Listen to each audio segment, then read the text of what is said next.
ರಾಜಧಾನಿಯಲ್ಲಿ ಅಬ್ಬರಿಸಿ ಬೊಬ್ಬಿರಿತಿರುವಂತಹ ಮಳೆರಾಯ. ಹೀಗಾಗಿ ಸಾಕಷ್ಟು ಅವಾಂತರವೇ ಸೃಷ್ಟಿಯಾಗಿದೆ. ಕಳೆದ 2-3 ಗಂಟೆಯಿಂದ ಮಳೆರಾಯ ಸುರಿತಾನೇ ಇದ್ದಾನೆ. ಗುಡುಗು ಮಿಂಚು ಸಹಿತ ವರುಣ ಆರ್ಭಟಿಸ್ತಾ ಇದ್ದಾನೆ. ವರುಣ ಆರ್ಭಟಕ್ಕೆ ರಸ್ತೆಗಳೆಲ್ಲ ಕೆರೆಯಂತಾಗಿವೆ. ರಸ್ತೆಯಲ್ಲಿ ಮಂಡಿಯುದ್ದ ನೀರು ನಿಂತಿದೆ. ರಸ್ತೆಯಲ್ಲಿ ಸಂಚಾರ ಮಾಡೋದಕ್ಕೆ ವಾಹನ ಸವಾರರು ಪರದಾಟ ನಡೆಸುವಂತಹ ಪರಿಸ್ಥಿತಿ ನಿರ್ಮಾಣ ಆಗಿದೆ.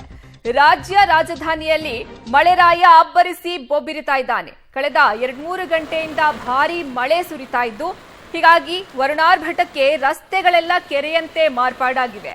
ಗುಡುಗು ಮಿಂಚು ಸಹಿತ ವರುಣ ಆರ್ಭಟಿಸ್ತಾ ಇದ್ದು, ಮಂಡಿಯುದ್ದ ನೀರು ನಿಂತಿದೆ ಕೆಲ ರಸ್ತೆಗಳಲ್ಲಿ. ರಸ್ತೆಯಲ್ಲಿ ಸಂಚಾರ ಮಾಡೋದಕ್ಕೆ ವಾಹನ ಸವಾರರು ಪರದಾಡುವಂತಹ ಪರಿಸ್ಥಿತಿ ನಿರ್ಮಾಣ ಆಗಿದೆ. ಬೆಂಗಳೂರಿನ ಹಲವೆಡೆ ಸುರಿದಂತಹ ಮಳೆಗೆ ಭಾರಿ ಅವಾಂತರವೇ ಸೃಷ್ಟಿಯಾಗಿದೆ. ಸ್ವಲ್ಪ ಮಳೆ ಬಂದರೂ ಸಹ ಬೆಂಗಳೂರು ಯಾವ ಮಟ್ಟಕ್ಕೆ ಆಗುತ್ತೆ ಅನ್ನುವಂಥದ್ದನ್ನ ಸದ್ಯ ನೀವು ದೃಶ್ಯಾವಳಿಗಳಲ್ಲಿ ಗಮನಿಸ್ತಾ ಹೋದ್ರೆ ಗೊತ್ತಾಗುತ್ತೆ. ಒಂದ್ ಕಡೆ ಅಲ್ಲ, ಸುಮಾರು ಏರಿಯಾಗಳಲ್ಲಿ ಇದೇ ರೀತಿಯ ಪರಿಸ್ಥಿತಿ ನಿರ್ಮಾಣ ಆಗಿದೆ. ಸದ್ಯ ನೀವು ಗಮನಿಸ್ತಾ ಇದ್ದೀರಾ ತ್ಯಾಗರಾಜ ನಗರದಲ್ಲಿ ಹೇಗೆ ವಾಹನ ಸವಾರರು ಪರದಾಟವನ್ನ ನಡೆಸ್ತಾ ಇದ್ದಾರೆ, ಅಲ್ಲಿ ಮಳೆ ಯಾವ ರೀತಿ ಇದೆ ಅಂತ ಹೇಳಿ.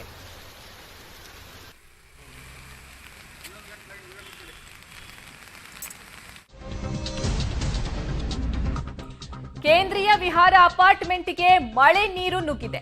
ಯಲಹಂಕ ಕೋಗಿಲು ಕ್ರಾಸ್ ಬಳಿಯ ಅಪಾರ್ಟ್ಮೆಂಟ್ ಇದು. ಮಳೆ ನೀರು ನುಗ್ಗಿ ಅಲ್ಲಿನ ಜನ ಪರದಾಡುವಂತಹ ಪರಿಸ್ಥಿತಿ ಇದೆ.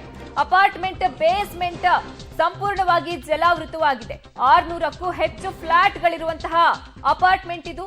ಕೇಂದ್ರೀಯ ವಿಹಾರ ಅಪಾರ್ಟ್ಮೆಂಟ್ ನಲ್ಲಿ ಸಂಪೂರ್ಣ ಜಲಾವೃತವಾಗಿದೆ. ಹೀಗಾಗಿ ಅಲ್ಲಿ ವಿದ್ಯುತ್ ಸಂಪರ್ಕವನ್ನ ಕಡಿತಗೊಳಿಸಲಾಗಿದೆ. ಮನೆಯಿಂದ ಹೊರಬರಲಾಗದಂತಹ ಪರಿಸ್ಥಿತಿ ಅಲ್ಲಿ ನಿರ್ಮಾಣ ಆಗಿದೆ. ಬೆಂಗಳೂರಿನ ಕೇಂದ್ರೀಯ ವಿಹಾರ ಅಪಾರ್ಟ್ಮೆಂಟ್ಗೆ ಮಳೆ ನೀರು ನುಗ್ಗಿ ಅಲ್ಲಿನ ಜನ ಪರದಾಡ್ತಾ ಇದ್ದಾರೆ. ಯಲಹಂಕದ ಕೋಗಿಲು ಕ್ರಾಸ್ ನಲ್ಲಿ ಸದ್ಯ ಮಳೆಯಿಂದ ಆಗಿರುವಂತಹ ಪರಿಸ್ಥಿತಿ ಅಲ್ಲಿ ಹೇಗಿದೆ ಅಂತ ನೀವು ಗಮನಿಸ್ತಾ ಇದ್ದೀರಾ. ಕೇಂದ್ರೀಯ ವಿಹಾರ ಅಪಾರ್ಟ್ಮೆಂಟ್ ನ ಬೇಸ್ಮೆಂಟ್ಗೆ ಮಳೆ ನೀರು ನುಗ್ಗಿದೆ. ಹೀಗಾಗಿ ಅಲ್ಲಿನ ಜನ ಮನೆಯಿಂದ ಹೊರಗಡೆ ಬರೋಕೆ ಆಗದಂತಹ ಪರಿಸ್ಥಿತಿ ಅಲ್ಲಿ ನಿರ್ಮಾಣ ಆಗಿದೆ. ವಿದ್ಯುತ್ ಸಂಪರ್ಕವನ್ನು ಸಹ ಅವರು ಕಟ್ ಮಾಡಿದ್ದಾರೆ.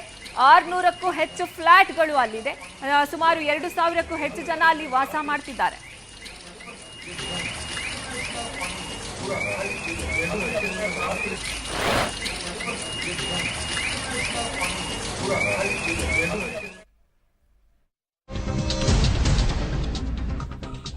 ಇನ್ನು ಎಲೆಕ್ಟ್ರಾನಿಕ್ ಸಿಟಿಯಲ್ಲಿ ಮಳೆರಾಯ ಅವಾಂತರವನ್ನೇ ಸೃಷ್ಟಿ ಮಾಡಿದ್ದಾನೆ.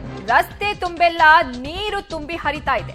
ರಸ್ತೆ ತುಂಬೆಲ್ಲ ನೀರೋ ನೀರು. ಮೆಟ್ರೋ ನಿಲ್ದಾಣದ ಬಳಿ ಮಂಡಿಯುದ್ದ ನೀರು ನಿಂತಿದೆ. ಮೆಟ್ರೋ ನಿಲ್ದಾಣದ ಬಳಿಯಲ್ಲಿ ಮಂಡಿಯುದ್ದಕ್ಕೂ ನೀರು ತುಂಬಿ ಹರಿತಾ ಇದೆ. ಕಿಲೋಮೀಟರ್ ಗಟ್ಟಲೆ ವಾಹನಗಳು ನಿಂತಿವೆ. ಟ್ರಾಫಿಕ್ ಜಾಮ್ ಅಷ್ಟರ ಮಟ್ಟಿಗೆ ಉಂಟಾಗಿರುವಂತದ್ದು. ಇನ್ನ ಇದೇ ಟ್ರಾಫಿಕ್ ನಲ್ಲಿ ಆಂಬ್ಯುಲೆನ್ಸ್ ಸಿಕ್ಕಾಕೊಂಡು ಪರದಾಟವನ್ನ ನಡೆಸಿದ್ದಾರೆ. ರಸ್ತೆಯಲ್ಲೇ ಕೆಲ ವಾಹನಗಳು ಕೆಟ್ಟು ನಿಂತಿವೆ. ಎಲೆಕ್ಟ್ರಾನಿಕ್ ಸಿಟಿಯ ದೃಶ್ಯಾವಳಿಗಳನ್ನ ನೀವು ಗಮನಿಸ್ತಾ ಇದ್ದೀರಾ. ಅಲ್ಲಿ ಮಳೆ ತಂದಿರುವಂತಹ ಅವಾಂತರ ಹೇಗಿದೆ ಅಂತ. ಆಂಬ್ಯುಲೆನ್ಸ್ ಈ ಟ್ರಾಫಿಕ್ ಮಧ್ಯೆ ಸಿಕ್ಕಾಕೊಂಡಿದೆ. ಅಲ್ಲಿ ಕಿಲೋಮೀಟರ್ ಗಟ್ಟಲೆ ವಾಹನಗಳು ನಿಂತಿವೆ. ಕಿಲೋಮೀಟರ್ ಗಟ್ಟಲೆ ಟ್ರಾಫಿಕ್ ಜಾಮ್ ಉಂಟಾಗಿದೆ. ಈ ಮಧ್ಯದಲ್ಲಿ ಆಂಬ್ಯುಲೆನ್ಸ್ ಒಂದು ಸಿಕ್ಕಾಕೊಂಡು ರೋಗಿ ಪರದಾಡಿದ್ದಾರೆ. ಎಲೆಕ್ಟ್ರಾನಿಕ್ ಸಿಟಿಯಲ್ಲಿ ಕಿಲೋಮೀಟರ್ ಗಟ್ಟಲೆ ಟ್ರಾಫಿಕ್ ಜಾಮ್ ಉಂಟಾಗಿದೆ.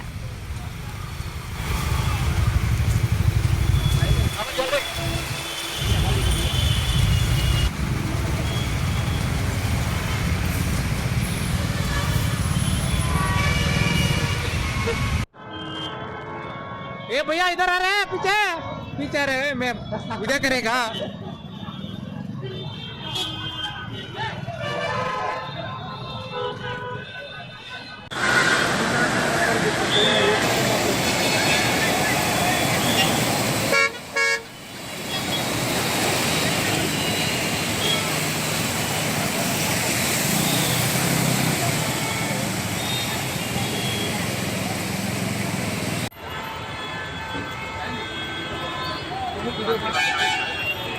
ಒಂದ್ ಕಡೆ ಕಿಲೋಮೀಟರ್ ಗಟ್ಟಲೆ ಟ್ರಾಫಿಕ್ ಜಾಮ್ ಆಗಿದ್ರೆ ಹಲವೆಡೆ ಕೆಲ ವಾಹನಗಳು ಕೆಟ್ಟು ನಿಂತು ವಾಹನ ಸವಾರರು ಪರದಾಡ್ತಾ ಇದ್ದಾರೆ. ಅಲ್ಲಿ ರಸ್ತೆಗಳಲ್ಲಿ ನೀರು ತುಂಬಿ ಹರಿತಾ ಇದೆ. ಇದರಲ್ಲೇ ಸಂಚಾರ ಮಾಡಬೇಕಾದಂತಹ ಪರಿಸ್ಥಿತಿ ವಾಹನ ಸವಾರರದ್ದು. ಈ ಮಧ್ಯೆ ಸಂಚಾರ ಮಾಡಿದಂತಹ ಕೆಲ ವಾಹನಗಳು ಅಲ್ಲಿ ಕೆಟ್ಟು ನಿಂತಿವೆ. ಮತ್ತೊಂದು ಕಡೆ ಎಲೆಕ್ಟ್ರಾನಿಕ್ ಸಿಟಿಯ ಫ್ಲೈಓವರ್ ಚಿತ್ರಣವನ್ನ ನೀವು ಗಮನಿಸ್ತಾ ಇದ್ದೀರಾ. ಯಾವ ರೀತಿ ಫ್ಲೈಓವರ್ ಮೇಲೂ ಸಹ ನೀರು ಅಲ್ಲಿ ತುಂಬಿ ಹರಿತಾ ಇದೆ ಅಂತ. ಎಲೆಕ್ಟ್ರಾನಿಕ್ ಸಿಟಿಯ ರಸ್ತೆಗಳು ಸದ್ಯ ಕೆರೆಯಂತೆ ಮಾರ್ಪಾಡಾಗಿವೆ.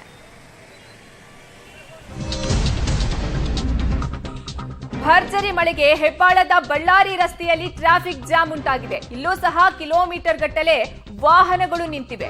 ಮಳೆಯಿಂದ ವಿನ್ಸರ್ ಮ್ಯಾನರ್ ಬ್ರಿಡ್ಜ್ನಿಂದ ಹೆಬ್ಬಾಳದವರೆಗೂ ಸದ್ಯ ಅಲ್ಲಿ ಟ್ರಾಫಿಕ್ ಜಾಮ್ ಆಗಿದೆ. ಎರಡೂ ಕಡೆ ಸಹ ಟ್ರಾಫಿಕ್ ಜಾಮ್ ಉಂಟಾಗಿದ್ದು ಅಲ್ಲಿನ ವಾಹನ ಸವಾರರು ಪರದಾಟವನ್ನ ನಡೆಸ್ತಾ ಇದ್ದಾರೆ. ಅಂಡರ್ ಪಾಸ್ನಲ್ಲಿ ಅಪಾರ ಪ್ರಮಾಣದ ನೀರು ನಿಂತಿದೆ. ಹೀಗಾಗಿ ವಾಹನ ಸವಾರರು ಪರದಾಡ್ತಾ ಇದ್ದಾರೆ. ಟ್ರಾಫಿಕ್ ಕ್ಲಿಯರ್ ಮಾಡೋದಕ್ಕೆ ಹರಸಾಹಸವನ್ನೇ ಪಡ್ತಾ ಇದ್ದಾರೆ. ಸದ್ಯ ನೀವು ಹೆಬ್ಬಾಳ ಬಳ್ಳಾರಿ ರಸ್ತೆಯ ಚಿತ್ರಣವನ್ನ ಗಮನಿಸ್ತಾ ಇದ್ದೀರಾ. ಯಾವ ರೀತಿಯಲ್ಲಿ ಟ್ರಾಫಿಕ್ ಜಾಮ್ ಉಂಟಾಗಿದೆ ಅಂತ. ಕಿಲೋಮೀಟರ್ ಗಟ್ಟಲೆ ಸಾಕಷ್ಟು ವಾಹನಗಳು ನಿಂತಿವೆ. ಅಂದ್ರೆ ಎರಡೂ ಕಡೆ ಸಹ ಅಲ್ಲಿ ವಾಹನಗಳು ಕಿಲೋಮೀಟರ್ ಗಟ್ಟಲೆ ನಿಂತಿದ್ದು ಟ್ರಾಫಿಕ್ ಜಾಮ್ ಉಂಟಾಗಿದೆ.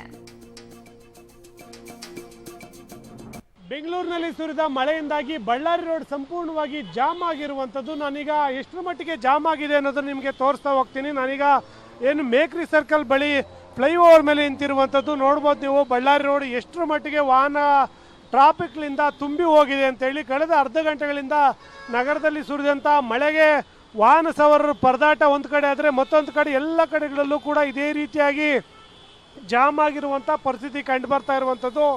ಇದು ಅಂದರೆ ಏನು ವಿನ್ಸನ್ ಮ್ಯಾನರ್ ಫ್ಲೈಓವರ್ ಏನಿದೆ ಬ್ರಿಡ್ಜು, ಅಲ್ಲಿಂದ ಹಿಡಿದು ಹೆಬ್ಬಾಳದ ತನಕ ಇದೇ ರೀತಿಯಾಗಿ ಟ್ರಾಫಿಕ್ ಸಂಪೂರ್ಣವಾಗಿ ಜಾಮ್ ಆಗಿರುವಂಥದ್ದು. ಎರಡೂ ಕಡೆಗಳಲ್ಲೂ ಕೂಡ ಇದೇ ರೀತಿಯಾಗಿ ವಾಹನ ಸವಾರರು ಮೂವಿಂಗ್ ಆಗದೇನೆ ಪರದಾಡುವಂಥ ಸ್ಥಿತಿ ನಿರ್ಮಾಣವಾಗಿರುವಂಥದ್ದು. ನೀವು ಎಷ್ಟು ದೂರ ನೋಡ್ತೀರಾ, ಸುಮಾರು 1 ಕಿಲೋಮೀಟರ್ಗಳ ವ್ಯಾಪ್ತಿಗೆ ನೀವು ಮುಂದಕ್ಕೆ ನೋಡ್ಬೋದು. ಎಲ್ಲ ಕಡೆಗಳಲ್ಲೂ ಕೂಡ ಇದೇ ರೀತಿಯಾಗಿ ವಾಹನ ಸವಾರರು ಪರದಾಡ್ತಾ ಇದ್ದಾರೆ. ಇದು ಮತ್ತೆ ಮಳೆ ಜೋರಾಗ್ತಾ ಇರೋ ಪರಿಣಾಮವಾಗಿ ಪೊಲೀಸರು ಕೂಡ ಏನು ಮಾಡಲಾಗದಂಥ ಪರಿಸ್ಥಿತಿಯಲ್ಲಿರುವಂಥದ್ದು. ಯಾಕೆಂದರೆ ಅಷ್ಟರ ಮಟ್ಟಿಗೆ ಜೋರಾಗಿ ಮಳೆ ಬೀಳ್ತಾ ಇದೆ. ಅದರಲ್ಲೂ ಕೂಡ ಬಳ್ಳಾರಿ ರೋಡ್ ಏನಿದೆ ವೀಕೆಂಡ್ ಆಗಿರೋ ಕಾರಣಕ್ಕಾಗಿ ಹೆಚ್ಚಿನ ಸಂಖ್ಯೆಯಲ್ಲಿ ನಗರದಿಂದ ಹೊರಗಡೆ ಹೋಗುವಂಥ ವಾಹನ ಸವಾರರು ಇದೇ ರೂಟ್ ಮುಖಾಂತರ ಹೊರಗಡೆ ಹೋಗ್ತಾರೆ. ಆದರೆ ಇವತ್ತು ಮಳೆ ಸುರಿದ ಪರಿಣಾಮವಾಗಿ ಅಂಡರ್ ಪಾಸ್ಗಳೇನಿರ್ತವೆ, ಅಂಡರ್ ಪಾಸ್ಗಳಲ್ಲಿ ಇತರೆ ವಾಹನ ಸವಾರರು ಓಡಾಡೋದಕ್ಕೆ ಕಷ್ಟಪಡುವಂಥ ಪರಿಸ್ಥಿತಿ ನಿರ್ಮಾಣ ಆಗಿದೆ. ಅದ್ರ ಜೊತೆಗೆ ಮತ್ತೆ ಮಳೆ ಜೋರಾಗಿದ್ದ ಪರಿಣಾಮವಾಗಿ ಗಾಡಿಗಳು ಕೂಡ ಚಾಲನೆ ಮಾಡೋಕ್ಕಾಗದಂತೆ ಪರದಾಡುವಂಥ ಸ್ಥಿತಿ ಇದೆ. ನೀನು ಹೆಬ್ಬಾಳ ಕಡೆ ಕೂಡ ನೋಡ್ಬೋದು ನೀವು. ಹೆಬ್ಬಾಳ ಕಡೆಗಳು ಕೂಡ ಸಂಪೂರ್ಣವಾಗಿ ಜಾಮ್ ಆಗಿದೆ. ಈ ರೋಡ್ ಪಕ್ಕದ ರೋಡ್ ಸಂಪೂರ್ಣವಾಗಿ ಖಾಲಿ ಇರುವಂಥದ್ದು. ಯಾಕೆ ಅಂತಂದರೆ ಮೂವ್ ಆಗೋದಕ್ಕೆ ಜಾಗನೇ ಇಲ್ಲದಂತೆ ವಾಹನಗಳು ಟ್ರಾಫಿಕ್ನಲ್ಲಿ ಸಿಲುಕಿರೋ ಕಾರಣಕ್ಕಾಗಿ ಮುಂದಕ್ಕೆ ಹೋಗೋದಕ್ಕೆ ವಾಹನ ಸವಾರರು ಪರದಾಡುವಂಥ ಸ್ಥಿತಿ ನಿರ್ಮಾಣವಾಗಿರುವಂಥದ್ದು. ನಿಜಕ್ಕೂ ಬೆಂಗಳೂರಿನಲ್ಲಿ ಇಷ್ಟರ ಮಟ್ಟಿಗೆ ಟ್ರಾಫಿಕ್ ಜಾಮ್ನಿಂದ ಒದ್ದಾಡ್ತಾ ಇರುವಂಥದ್ದು. ಇನ್ನೂ ಕೂಡ ಮತ್ತೆ ಮಳೆ ಜೋರಾಗ್ತಾ ಇದೆ. ಮತ್ತೆ ಮಳೆ ಏನಾದರೂ ಇದೇ ರೀತಿಯಾಗಿ ಮುಂದುವರೆದ್ರೆ ಮತ್ತಷ್ಟು ಟ್ರಾಫಿಕ್ ಜಾಮ್ ಆಗುವ ಸಾಧ್ಯತೆ ಹೆಚ್ಚಾಗಿದೆ. ಮತ್ತು ನಗರದ ಬಹುತೇಕ ಕಡೆಗಳಲ್ಲೂ ಕೂಡ ಇದೇ ರೀತಿಯಾಗಿ ಮಳೆಯಿಂದ ನೀರು ತುಂಬಿಕೊಂಡಿರೋದು ಒಂದು ಕಡೆ ಆದರೆ, ಅಂಡರ್ ಪಾಸ್ಗಳಲ್ಲಿ ಬೈಕ್ ಸವಾರರು ವಾಹನಗಳು ನಿಲ್ಲಿಸುವಂಥದ್ದು ಇದು ಕೂಡ ಟ್ರಾಫಿಕ್ ಜಾಮ್ಗೆ ಪ್ರಮುಖ ಕಾರಣ ಆಗಿದೆ. ಹಾಗಾಗಿ ಬಳ್ಳಾರಿ ರೋಡ್ ಸುಮಾರು 3 ರಿಂದ 4 ಕಿಲೋಮೀಟರ್ಗಳಷ್ಟು ಸಂಪೂರ್ಣವಾಗಿ ಜಾಮ್ ಆಗಿರುವಂಥದ್ದು. ಕ್ಯಾಮ್ರಾಮನ್ ಅಕ್ಷಯ್ ಜೊತೆ ಉಮೇಶ್, ಪಬ್ಲಿಕ್ ಟಿವಿ, ಬೆಂಗಳೂರು.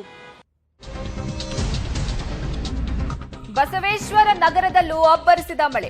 ವರುಣಾರ್ಭಟಕ್ಕೆ ಅಲ್ಲಿನ ಮನೆಗಳಿಗೆ ಅಪಾರ ಪ್ರಮಾಣದ ನೀರು ನುಗ್ಗಿದೆ. ನೀರು ಹೊರಗೆ ಹಾಕೋದಕ್ಕೆ ಇಲ್ಲಿನ ನಿವಾಸಿಗಳು ಪರದಾಟವನ್ನ ನಡೆಸ್ತಾ ಇದ್ದಾರೆ. ಬಟ್ಟೆ ಅಂಗಡಿಗೂ ಸಹ ನೀರು ನುಗ್ಗಿದೆ. ನೀರಿನಲ್ಲಿ ಮುಳುಗಡೆಯಾಗಿವೆ ಕೆಲ ವಾಹನಗಳು.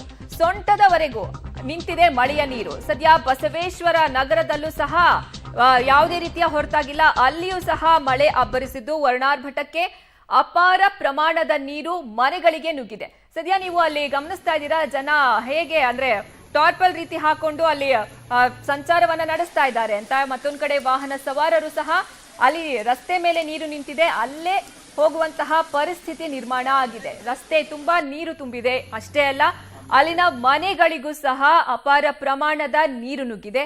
ಇನ್ನ ಬಟ್ಟೆ ಅಂಗಡಿಗೂ ಸಹ ನೀರು ನುಗ್ಗಿ ಅವಾಂತರ ಸೃಷ್ಟಿ ಮಾಡಿದೆ. ನೀರಿನಲ್ಲೇ ವಾಹನಗಳು ಮುಳುಗಡೆಯಾಗಿವೆ. ಇದೇ ರೀತಿಯಲ್ಲಿ ಅವರು ಸಂಚಾರ ಮಾಡಬೇಕಾದಂತಹ ಪರಿಸ್ಥಿತಿ ಬಸವೇಶ್ವರ ನಗರದಲ್ಲೂ ಸಹ ನಿರ್ಮಾಣ ಆಗಿದೆ.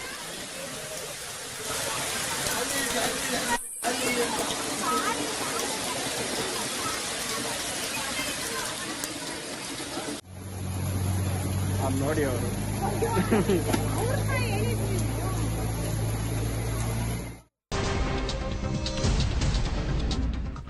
ಇನ್ನ ಬಿನ್ನಿಪೇಟೆಯಲ್ಲಿ ಭಾರಿ ಮಳೆಗೆ ಕಾಂಪೌಂಡ್ ಕುಸಿದಿದೆ. ಇದರಿಂದಾಗಿ 5-6 ಗಾಡಿಗಳು ಜಖಂಗೊಂಡಿದೆ. ಇನ್ನ ಮನೆಗಳಿಗೂ ಸಹ ಮಳೆ ನೀರು ನುಗ್ಗಿ ಅವಾಂತರ ಸೃಷ್ಟಿ ಮಾಡಲಾಗಿದೆ. ಇನ್ನ ಬೆಂಗಳೂರಿನ ಬಿನ್ನಿಪೇಟೆಯಲ್ಲೂ ಸಹ ಭಾರಿ ಮಳೆಗೆ ಅವಾಂತರವೇ ಸೃಷ್ಟಿಯಾಗಿದೆ. ಕಾಂಪೌಂಡ್ ಒಂದು ಕುಸಿದಿದ್ದು ಅಲ್ಲಿ ಪಾರ್ಕ್ ಮಾಡಿದಂತಹ ವಾಹನಗಳ ಮೇಲೆ ಬಿದ್ದು ವಾಹನಗಳು ಜಖಂಗೊಂಡಿದೆ. ಬಿನ್ನಿಪೇಟೆಯಲ್ಲಿ ಭಾರಿ ಮಳೆಗೆ ಕಾಂಪೌಂಡ್ ಕುಸಿದಿದೆ. ಹೀಗಾಗಿ 5-6 ಗಾಡಿಗಳು ಜಖಂಗೊಂಡಿದೆ. ಇದು ಅಲ್ಲದೆ ಅಲ್ಲಿನ ಮನೆಗಳಿಗೂ ಸಹ ಅಪಾರ ಪ್ರಮಾಣದ ನೀರು ನುಗ್ಗಿ ನಿವಾಸಿಗಳು ಪರದಾಡುವಂತಹ ಪರಿಸ್ಥಿತಿ ನಿರ್ಮಾಣ ಆಗಿದೆ. ಮತ್ತೊಂದು ಕಡೆ ವಿದ್ಯುತ್ ಕಂಬ ಸಹ ವಾಲಿದ್ದು ಇದರಿಂದನೂ ಅಪಾಯ ಕಟ್ಟಿಟ್ಟ ಬುತ್ತಿ ಅಂತಾನೆ ಹೇಳ್ಬಹುದು. ಬಿನ್ನಿಪೇಟೆಯಲ್ಲೂ ಸಹ ಭಾರಿ ಮಳೆಗೆ ಅವಾಂತರವೇ ಸೃಷ್ಟಿಯಾಗಿದೆ.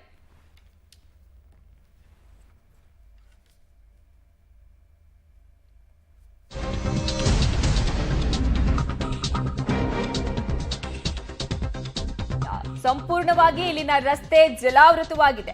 ನಾಯಂಡಹಳ್ಳಿ ರಸ್ತೆಯಲ್ಲಿ ನೀರು ತುಂಬಿ ಹರಿತಾ ಇದೆ. ನೀರಿನಲ್ಲೇ ಕೆಲ ವಾಹನಗಳು ಕೆಟ್ಟು ನಿಂತಿವೆ. ಅಪಾರ ನೀರಿನಿಂದ ಓಡಾಡೋದಕ್ಕೂ ಸಹ ವಾಹನ ಸವಾರರು ಪರದಾಟವನ್ನ ನಡೆಸ್ತಾ ಇದ್ದಾರೆ. ಬೆಂಗಳೂರಿನಲ್ಲಿ ಮಳೆ ಬಂದ್ರೆ ಸಾಕು, ನಾಯಂಡಹಳ್ಳಿ ಸಹ ಮೇನ್ ಸ್ಪಾಟ್ ಅಂತಾನೆ ಹೇಳ್ಬಹುದು. ಇಲ್ಲಿ ಅಪಾರ ಪ್ರಮಾಣದ ನೀರು ರಸ್ತೆ ತುಂಬಾ ಇದ್ದು ಜನರು ಅಲ್ಲಿ ಓಡಾಡೋದಕ್ಕೆ ಕಷ್ಟದ ಪರಿಸ್ಥಿತಿ ನಿರ್ಮಾಣ ಆಗಿದೆ. ವಾಹನ ಸವಾರರು ಅಲ್ಲಿ ಹೋಗೋದಕ್ಕೆ ಪರದಾಟವನ್ನ ನಡೆಸ್ತಾ ಇದ್ದಾರೆ. ಅಪಾರ ಪ್ರಮಾಣದ ನೀರಿನಿಂದ ವಾಹನ ಸವಾರರು ಪರದಾಡುವಂತಹ ಪರಿಸ್ಥಿತಿ ನಿರ್ಮಾಣ ಆಗಿದೆ.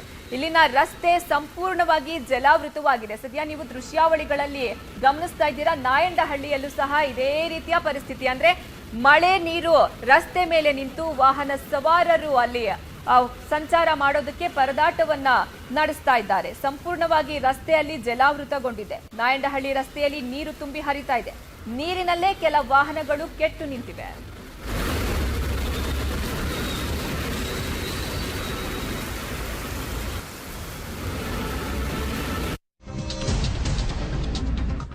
ಸ್ಯಾಂಕಿ ರಸ್ತೆಯಲ್ಲಿ ವರುಣಾರ್ಭಟ, ಮಳೆಯ ಆರ್ಭಟಕ್ಕೆ ವಾಹನ ಸವಾರರು ಹೈರಾಣಾಗಿದ್ದಾರೆ. ರಸ್ತೆಯಲ್ಲೇ ನೀರು ನಿಂತಿದ್ದು ಇಲ್ಲಿನ ಜನರು ಸಹ ಪರದಾಡುತ್ತಿದ್ದಾರೆ. ರಸ್ತೆಯಲ್ಲೇ ನೀರು ನಿಂತು ಜನರು ಪರದಾಡುವಂತಹ ಪರಿಸ್ಥಿತಿ ಇಲ್ಲಿ ನಿರ್ಮಾಣ ಆಗಿದೆ. ಸ್ಯಾಂಕಿ ರಸ್ತೆಯಲ್ಲಿ ವರುಣಾರ್ಭಟಕ್ಕೆ ಜನ ನಲುಗಿ ಹೋಗಿದ್ದಾರೆ. ಮಳೆಯಾರ್ಭಟಕ್ಕೆ ವಾಹನ ಸವಾರರು ಹೈರಾಣಾಗಿ ಹೋಗಿದ್ದಾರೆ. ರಸ್ತೆಯಲ್ಲೇ ನೀರು ನಿಂತಿದ್ದು ಜನರು ಪರದಾಡ್ತಾ ಇದ್ದಾರೆ. ಸ್ಯಾಂಕಿ ರಸ್ತೆಯಲ್ಲಿನ ದೃಶ್ಯಾವಳಿಗಳನ್ನ ನೀವು ಗಮನಿಸ್ತಾ ಇದ್ದೀರಾ. ಇಲ್ಲೂ ಸಹ ರಸ್ತೆ ಮೇಲೆ ನೀರು ನಿಂತಿದ್ದು ವಾಹನ ಸವಾರರು ಇಲ್ಲಿ ಸಂಚಾರ ಮಾಡೋದಕ್ಕೆ ಹೈರಾಣಾಗಿ ಹೋಗಿದ್ದಾರೆ. ಬೆಂಗಳೂರಿನಲ್ಲಿ ಕಳೆದ ಅರ್ಧ ಗಂಟೆಗಳಿಂದ ಸುರಿತಾ ಇರುವಂತಹ ಮಳೆಗೆ ವಾಹನ ಸವಾರರು ಪರದಾಡುವಂತಹ ಸ್ಥಿತಿ ನಿರ್ಮಾಣವಾಗಿರುವಂಥದ್ದು. ನಾನೀಗ ಬೆಂಗಳೂರಿನ ಸ್ಯಾಂಕಿ ಸಿಗ್ನಲ್ ಅಂದರೆ ಸದಾಶಿವನಗರದ ಬಳಿ ಇರುವಂಥ ಸ್ಯಾಂಕಿ ಸಿಗ್ನಲ್ ಬಳಿ ಇರುವಂಥದ್ದು. ಸ್ಯಾಂಕಿ ಸಿಗ್ನಲ್ ಬಳಿ ನೋಡ್ತಾ ಇರ್ಬೋದು ಎಷ್ಟರ ಮಟ್ಟಿಗೆ ನೀರು ಜಮಾವಣೆ ಆಗಿದೆ ಅಂತ. ಕಳೆದ ಅರ್ಧ ಗಂಟೆಗಳಿಂದಲೂ ಕೂಡ ಇದೇ ರೀತಿಯಾಗಿ ಮಳೆ ಜೋರಾಗಿ ಸುರಿತಾ ಇದೆ. ಅದರ ಪರಿಣಾಮವಾಗಿ ಈ ಸಿಗ್ನಲ್ ಬಳಿ ಸಿಕ್ಕಾಪಟ್ಟೆ ಎಲ್ಲ ಕಡೆಗಳಿಂದಲೂ ಕೂಡ ಬಂದು ನೀರು ತುಂಬಿಕೊಳ್ಳುವಂಥ ಪರಿಸ್ಥಿತಿ ನಿರ್ಮಾಣವಾಗಿದೆ. ಹಾಗಾಗಿ ಬಹುತೇಕ ಕಡೆಗಳಲ್ಲಿ ಇದೇ ರೀತಿಯಾಗಿ ವಾಹನ ಸವಾರರು ಪರದಾಡುವಂಥ ಸ್ಥಿತಿ ಇದೆ. ದೃಶ್ಯಗಳಲ್ಲೂ ಕೂಡ ನೋಡ್ತಾ ಹೋಗ್ಬೋದು. ಸ್ಯಾಂಕಿ ಸಿಗ್ನಲ್ಲು ಸದಾಶಿವನಗರ ಮಲ್ಲೇಶ್ವರಂ ಭಾಗದಲ್ಲಿ ಇರುವಂಥದ್ದು. ಹಂಗೆ ನೋಡಿದ್ರೆ ಇಲ್ಲಿ ಅಷ್ಟೊಂದು ಸಮಸ್ಯೆ ಆಗುವಂಥ ತಗ್ಗು ಪ್ರದೇಶ ಆಗಲಿ ಆ ಥರದ್ದು ಯಾವುದೇ ಇರೋದಿಲ್ಲ. ಆದರೂ ಕೂಡ ಇಷ್ಟೊಂದು ಮಟ್ಟದಲ್ಲಿ ನೀರು ತುಂಬಿಕೊಂಡಿದೆ ಅಂದರೆ ಮಳೆಯ ಪ್ರಮಾಣ ಎಷ್ಟಿದೆ ಅನ್ನೋದನ್ನು ನಾವು ಊಹೆ ಮಾಡ್ಕೋಬೋದು. ವಾಹನ ಸವಾರರು ನೋಡ್ತಾ ಇರ್ಬೋದು ಆ ಪಕ್ಕದ ರಸ್ತೆಯಲ್ಲಿ ಎಷ್ಟೊಂದು ಮಟ್ಟಿಗೆ ನೀರು ತುಂಬಿಕೊಂಡಿದೆ. ಅದರಲ್ಲೇ ಟ್ರಾವೆಲ್ ಮಾಡ್ಕೊಂಡು ಬರ್ತಾ ಇರುವಂಥ ದೃಶ್ಯ ನಮಗೆ ಕಾಣ್ತಾ ಇರುವಂಥದ್ದು. ನಗರದ ಬಹುತೇಕ ಕಡೆಗಳಲ್ಲೂ ಕೂಡ ಇವತ್ತು ಸುರಿದ ಮಳೆಗೆ ವಾಹನ ಸವಾರರು ಪರದಾಡ್ತಾ ಇರುವಂಥದ್ದು. ಸಾಕಷ್ಟು ಜನ ಬೈಕ್ನವ್ರು ಮನೆಗೆ ಹೋಗೋಕ್ಕಾಗ್ದೇ ಅನಿವಾರ್ಯವಾಗಿ ಕೆಲವರು ಅದೇ ಮಳೆಯಲ್ಲೇ ಹೋಗ್ತಾ ಇರುವಂಥ ಪರಿಸ್ಥಿತಿ ಕಾಣ್ತಾ ಇದೆ. ನಾವು ಸ್ಯಾಂಕಿ ಸಿಗ್ನಲಲ್ಲಿ ಮುಂದಕ್ಕೆ ನೋಡಿ ಒಂದು ರೀತಿಯ ಕೆರೆಯಾಗಿ ಭಾಸವಾಗ್ತಾ ಇದೆ. ಅಷ್ಟರ ಮಟ್ಟಿಗೆ ನೀರು ತುಂಬಿ ಹರಿತಾ ಇರುವಂಥದ್ದು. ಇದು ಬರೀ ಒಂದು ಜಾಗದ ಪರಿಸ್ಥಿತಿ ಮಾತ್ರ. ಸಾಕಷ್ಟು ನಗರದ ಬಹುತೇಕ ಕಡೆಗಳಲ್ಲೂ ಕೂಡ ಇದೇ ರೀತಿಯ ಪರಿಸ್ಥಿತಿ ಇರುವಂಥದ್ದು. ಮಳೆ ಇನ್ನೂ ನಿಲ್ಲುವಂಥ ಯಾವುದೇ ಲಕ್ಷಣ ಕಾಣ್ತಾ ಇಲ್ಲ. ಹಾಗಾಗಿ ಇನ್ನೂ ಈ ರೀತಿ ಮಳೆ ಮುಂದುವರೆದ್ರೆ ಮತ್ತಷ್ಟು ಸಮಸ್ಯೆ ಆಗುವಂಥ ಸಾಧ್ಯತೆ ಹೆಚ್ಚಾಗಿರುವಂಥದ್ದು. ಕ್ಯಾಮ್ರಾಮನ್ ಅಕ್ಷಯ್ ಜೊತೆ ಉಮೇಶ್, ಪಬ್ಲಿಕ್ ಟಿವಿ, ಬೆಂಗಳೂರು.